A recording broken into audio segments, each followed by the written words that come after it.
This last poem's called, And the White Girl Tells Me I Need to Marry a Latino Man so that my kids can be the world.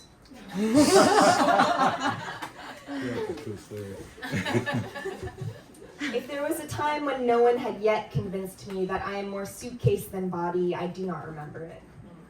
My green-fruited organs are tasked with a premature gorging, but I'm 10 or 11, and so is she, and maybe we just finished a chapter about Columbus, and maybe that is why she has this fascination with turning me into both ship belly and cargo, so I nod my head and smile.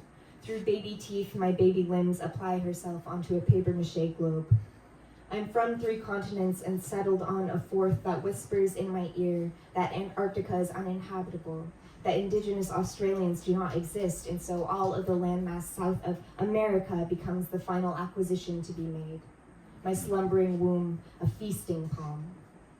I name the children globalization and post-racial society, but they're pronounced like imperialism, and I place them in a daycare, but they get devoured, and sometimes I have dreams that I'm pregnant and choking and I can't tell the difference, and I'm 10 or 11 and already terrified of penetration and appetite, and the white girl tells me that she was a petri dish baby, and yet I am the one that is the experiment, and everyone keeps saying mixed kids are always the most beautiful at me and my brother without bothering to floss first. In 1st grade, I watched the movie The Blob with my grandparents and cried because what kind of thing eats up people and is still shapeless? And sometimes I have dreams where I awake already engulfed in the blob and didn't even get the chance to run, and awaiting my period feels like awaiting death.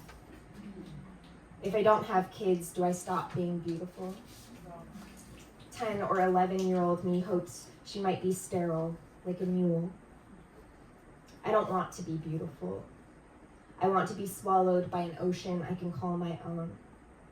If children are legacy, then let mine be every nectarine kiss I place on a friend's cheek, and every drop of non-land my skin has ever touched, and every pink eraser scrubbing away a penciled boundary, and every pleasure that blooms across my landscapes, and every inch we shift back towards Pangea, and every time I say no thank you, and my kids will be the world, and my kids will be the world, and my kids will be the world, and my barren body will dissolve its borders into nitrogen and phosphorus, and one day birth a tree bearing every fruit.